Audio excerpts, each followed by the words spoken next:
Shalom saudaraku, selamat sejahtera dalam kasih Kristus. Jumpa lagi dengan saya, Didi Juli. Kita akan belajar berapologetika bersama-sama di channel ini. Semua media ramai mengabarkan mengenai perang antara Israel dengan Hamas, Palestina. Nah, saya juga membaca komentar-komentarnya ya. Jadi ada beragam komentar dari masyarakat Indonesia, dari netizen Indonesia ini ya. Baik yang pro Israel maupun yang pro Palestina. Ada yang saling menghujat dan saling mendukung gitu ya. Nah, dan ketika saya membaca berita juga, itu kayaknya perang ini akan tambah seru karena Hamas itu dibantu oleh Hizbullah dari Lebanon dan Iran. Dan juga sepertinya Rusia juga ikut mendukung Hamas. Jadi ini nampaknya seru ya. Nah, sebenarnya Bapak Ibu, perang ini bukanlah perang yang pertama kali antara Israel dengan bangsa-bangsa Arab ya. Sebelum ini sudah pernah terjadi dan lebih besar dari ini. Jadi nggak usah heboh, nggak usah panik dengan apa yang terjadi ini ya. Nah, apa sebenarnya yang menjadi latar belakang perang antara Israel dan Hamas ini? Kenapa terus berkelanjutan dan tidak selesai-selesai? Nah, untuk memahami apa yang terjadi antara Israel dengan Palestina, itu kita harus melihat sejarahnya dulu ribuan tahun yang lalu. Jadi, pada tahun 132 sampai 135 Masehi itu ada perang pemberontakan antara Israel melawan kaisaran atau kekaisaran Romawi yang dipimpin oleh Simon Bar Kokhba. Jadi Simon Bar Kokhba ini diteguhkan sebagai seorang Mesias oleh Rabi Akiva untuk memimpin orang Israel memberontak terhadap kekaisaran Romawi. Dan apa yang melatar belakangi sehingga orang Israel memberontak terhadap Romawi?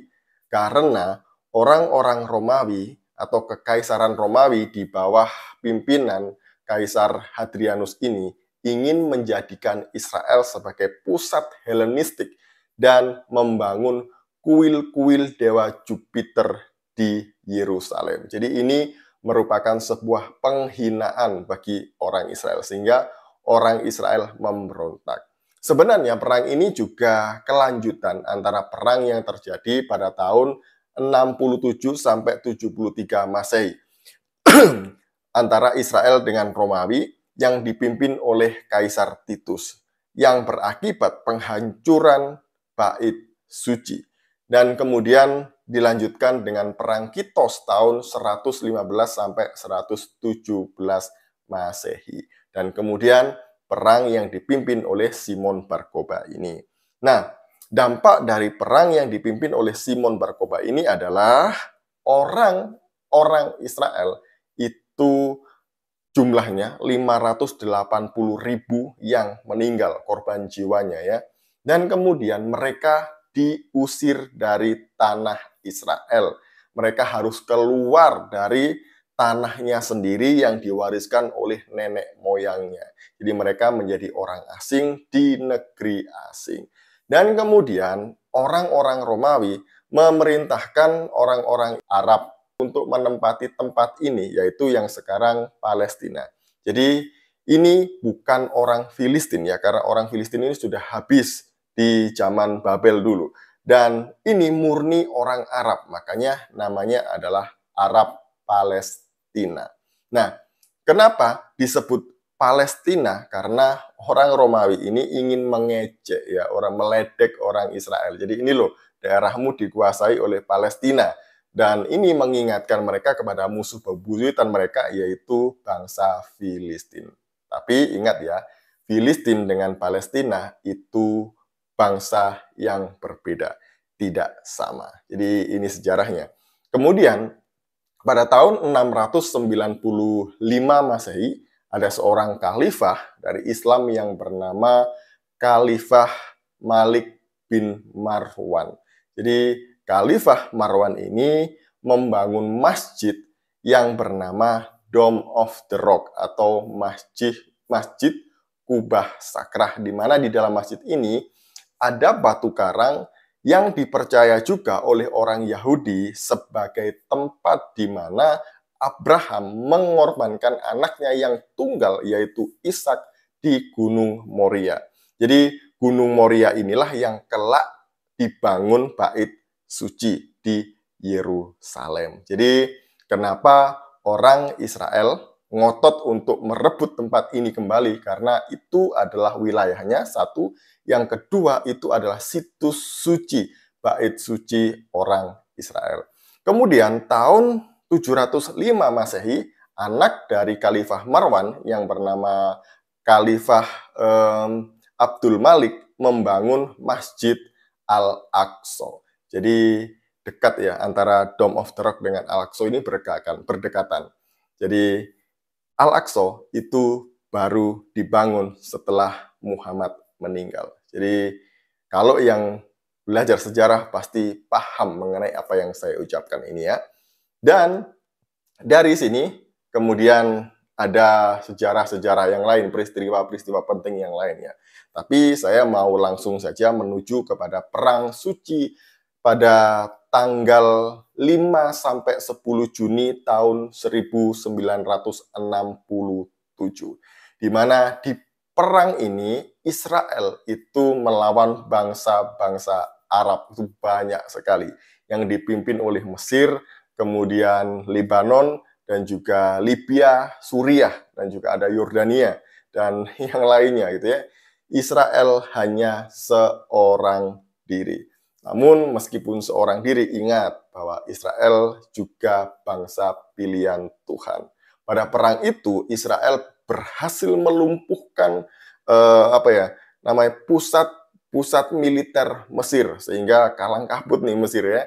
Dan akhirnya Mesir kalah dan bangsa-bangsa yang lain kalah, dan Israel mendapatkan semenanjung Sinai dari Mesir, kemudian mendapatkan Yerusalem Timur dan juga tepi barat dari Yordania, dan mendapatkan lembah Golan dari Suriah. Jadi ini dari perang 6 hari itu ya, perang suci antara Israel yang dikeroyok oleh bangsa-bangsa Arab.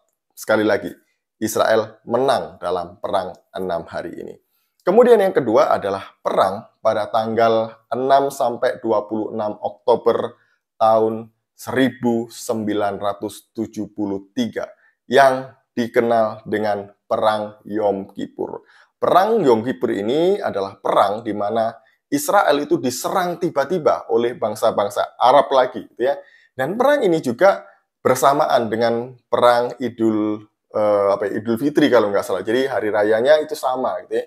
Tapi Yom Kippur ini adalah hari raya besar orang Israel dan kemudian mereka diserang. Israel sempat kelabakan dan hampir atau nyaris kalah dalam perang ini. Namun kemudian berhasil membalikkan keadaan dan Israel menang. Israel mendapatkan hak atas Yerusalem dan bait suci. Namun tetap ya, meskipun mendapatkan hak, tempat itu masih menjadi konflik sampai sekarang. Namun meskipun Israel menang dalam perang Yom Kippur, Israel kalah dalam perjanjian damai. Israel harus rela melepaskan semenanjung Sinai kepada Mesir lagi dan lembah Golan kepada Suriah lagi. Jadi ini sejarahnya. Tapi ingat ya bahwa dalam perang ini Israel menang. Nah, kita kembali kepada perang yang terjadi sekarang ini. Banyak orang berspekulasi ya, Israel yang menang lah atau Hamas dan sekutunya yang menang lah. Nah, saya tidak berani berspekulasi ya di sini ya. Saya hanya melihat sejarah yang terjadi ya, dan kemudian melihat kitab suci bahwa Israel ini adalah anak sulung, kemudian dia adalah bangsa pilihan Tuhan. Pasti Tuhan juga akan melindungi. Israel ini sudah pernah mengalami genosida berkali-kali, Bapak Ibu. Tapi ingat, Israel itu tetap bisa bertahan dan eksis sampai sekarang. Nah, sebenarnya kalau saya ditanya, kamu pilih mana? Israel atau Palestina? Ya, saya tidak mungkin membela Palestina juga ya. Tapi dalam perang ini saya tidak milih siapa-siapa, karena di Palestina pun juga ada saudara-saudara kita. Jadi ada orang-orang Kristen Palestina ya, dan ada banyak di sana. Dan juga ada banyak situs-situs kekristenan dan juga situs-situs Yahudi di sana. Jadi sebenarnya disayangkan jika ada perang ini. Nah, saya membaca berita bahwa dampak dari perang ini, kemudian Perdana Menteri Israel, Benyamin Netanyahu, memberikan perintah untuk membombardir Gaza dan menjadikan Gaza itu puing-puing. Nah, di sini saya sedih ya. Kenapa harus begini? Karena sekali lagi korbannya adalah masyarakat sipil. Dan Benyamin Netanyahu juga menyetop semua aliran BBM, listrik, air, dan juga makanan. Nah loh, jadi karena ulah Hamas, akhirnya rakyat yang ada di Gaza kelaparan karena Israel menyetop ini. Jadi semua pasokan di Gaza itu berasal dari Israel. Nggak tahu, jadi bagaimana nasib mereka yang ada di sana ini ya, dapat makan dari mana, listrik, air dari mana, BBM dari mana, itu nggak tahu.